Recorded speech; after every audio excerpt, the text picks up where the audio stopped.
New unemployment numbers here show fewer Americans filed for jobless aid last week compared to previous weeks. According to the Labor Department, 860,000 people filed for unemployment aid in the week ending September 12th. That is a decrease of 33,000 from the previous week's revised level. But that is still a historically high number caused by the pandemic. For the latest on today's unemployment numbers, I want to bring in Mark Hamrick. He's the Washington Bureau Chief and a senior economic analyst for Bankrate. Mark, welcome. Thank you so much for joining us. First off, what do you make of the numbers released today, and what is it really telling us about the state of the economy? Sure, great to be with you, Tanya. It tells us we're making, I would say, modest improvement when we see these claims still above 800,000 on the programs that are administered by the 50 states, D.C. and Puerto Rico, Virgin Islands.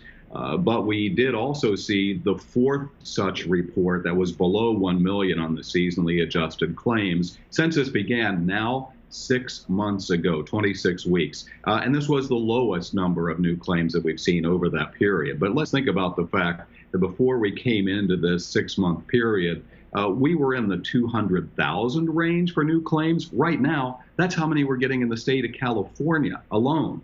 So we did see progress in a number of key states. California was among them, New York, New Jersey, Illinois, Florida, Texas. But we've got a long way to go on this journey.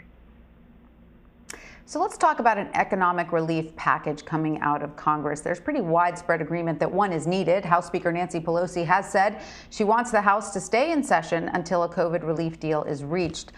Talk to us about how devastating it is for the men and women who have now gone weeks without this much needed help.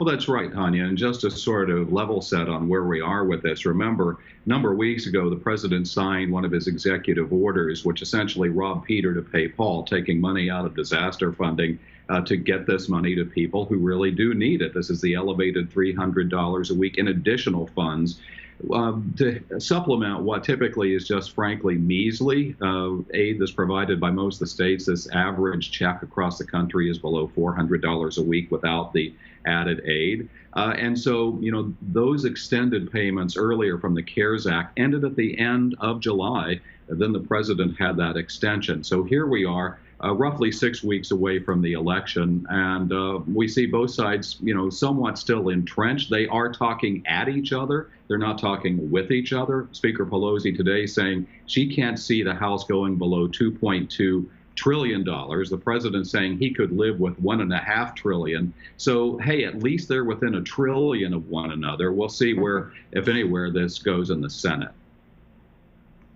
So, Mark, a new report by Yelp found that more than 163,000 businesses listed on that site have closed since March, and 60% indicated they have shut down permanently. Of course, that's one site and not necessarily an indicator of what's happening exactly across the country. But talk about the impact these businesses never reopening again will have on the economy, as well as for the people who owned and worked at them.